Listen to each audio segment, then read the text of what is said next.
La gracia de Dios es un regalo inmenso, un acto de amor que trasciende nuestra comprensión humana. Efesios 2, 8 al 9 nos recuerda: porque por gracia sois salvos por medio de la fe, y esto no de vosotros, pues es don de Dios, no por obras, para que nadie se gloríe.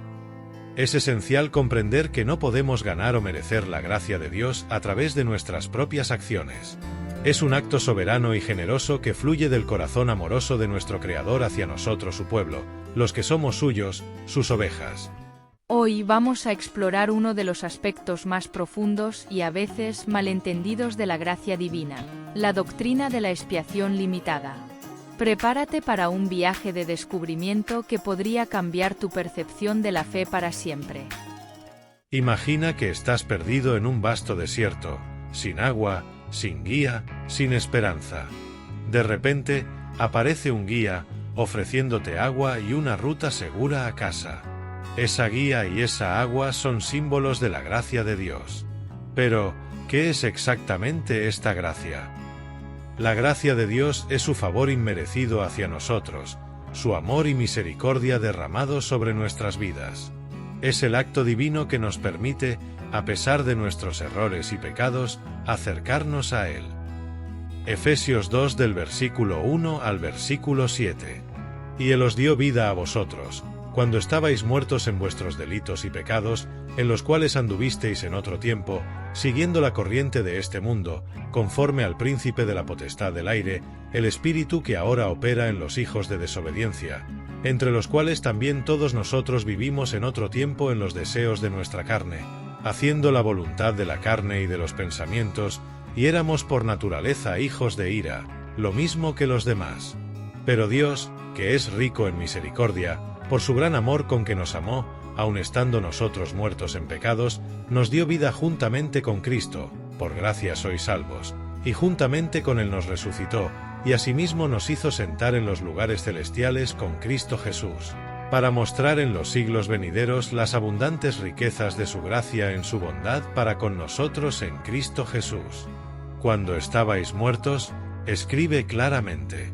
Ahora piensa. Los muertos no tienen libre albedrío, los muertos no hacen elecciones, no toman decisiones. ¿Por qué entonces existen los que creen en esa creencia errada y arrogante del libre albedrío?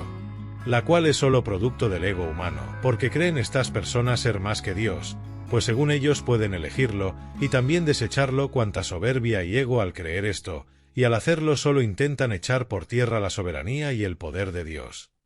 Ahora vamos a profundizar en la expiación limitada. ¿Alguna vez te has preguntado si el sacrificio de Jesús fue para todos o solo para algunos? Esta pregunta ha generado muchos debates a lo largo de los siglos. La expiación limitada sostiene que Jesús murió específicamente por los elegidos, aquellos que Dios ha predestinado para la salvación. Esto no significa que su sacrificio sea insuficiente para otros, sino que su intención fue particular y efectiva para aquellos a quienes Dios ha llamado. La elección incondicional es la libre elección de Dios antes de la creación. Él es el único que tiene realmente libre albedrío, no con base en una fe prevista. No es que Dios en su omnisciencia sabía quién iba a creer y quién no está basada en eso, sino que su elección es soberana y en la cual garantiza a sus elegidos, nosotros todos sus escogidos, fe, arrepentimiento, perdón y adopción en el seno de la familia eterna de gozo. Abrazo y recibo como un don de Dios la elección incondicional y la expiación limitada porque es verdadera. Todas mis objeciones a la elección incondicional y a la expiación limitada colapsaron cuando ya no pude explicar más Romanos 9. El capítulo comienza con la predisposición de Pablo a ser maldecido y separado de Cristo por el bien de sus parientes judíos no creyentes. Versículo 3. Esto implica que algunos judíos están pereciendo. Esto cuestiona inmediatamente la promesa de Dios hacia el pueblo judío. ¿Había fallado? Pablo responde, no es que la palabra de Dios haya fallado. Romanos 9:6. ¿Por qué no? Debido a que no todos los descendientes de Israel son Israel. Romanos 9:6. En otras palabras, el propósito de Dios no era el de salvar a cada persona individualmente en Israel. Había, en cambio, un propósito de elección. Así que para ilustrar el punto de la elección incondicional de Dios, Pablo usa la analogía de Jacob y Esaú, porque cuando aún los mellizos no habían nacido y no habían hecho nada, ni bueno ni malo, para que el propósito de Dios conforme a su elección permaneciera, no por las obras, sino por aquel que llama, se le dijo a Rebeca, el mayor servirá al menor. Romanos 9, 11 y 12. En otras palabras, el propósito original de Dios en la elección de individuos dentro de la nación de Israel para sí mismo y de todas las naciones. Apocalipsis 5:9 no se basó en ninguna condición que debían cumplir estos individuos. Fue una elección incondicional. Y así dice, tendré misericordia del que yo tenga misericordia, y tendré compasión del que yo tenga compasión, Romanos 9 y 15, véase también Romanos 9 y 16 al 18, 11 del 5 al 7. Jesús confirma esta enseñanza, todo lo que el Padre me da, vendrá a mí, y el que a mí viene, nunca será echado fuera, Juan 6 y 37. Ir a Jesús no es una condición con la cual cumplamos para así ser aptos para la elección. Es el resultado de la elección. El Padre ha elegido a sus ovejas. Son suyas. Y Él se las da al Hijo. Es la razón por la que van a Cristo. Nadie puede venir a mí si no se lo ha concedido el Padre. Juan 6, 65. Ustedes no me escogieron a mí, sino que yo los escogí a ustedes.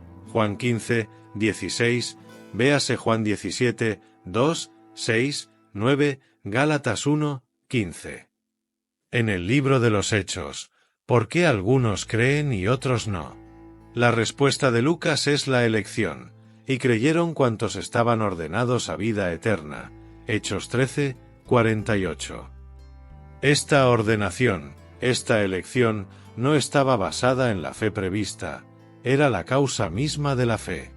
En Efesios 1, Pablo dice, porque Dios nos escogió en Cristo antes de la fundación del mundo. Y en él hemos obtenido herencia, habiendo sido predestinados según el propósito de aquel que obra todas las cosas conforme al consejo de su voluntad. Efesios 1, 4-11. Es el consejo de la voluntad de Dios, el que es eternamente decisivo en este asunto. Imagina que ya partiste y ha llegado el juicio. ¿Qué le dirás a Dios en el juicio si él preguntara, ¿por qué creíste en mi hijo mientras que otros no lo hicieron?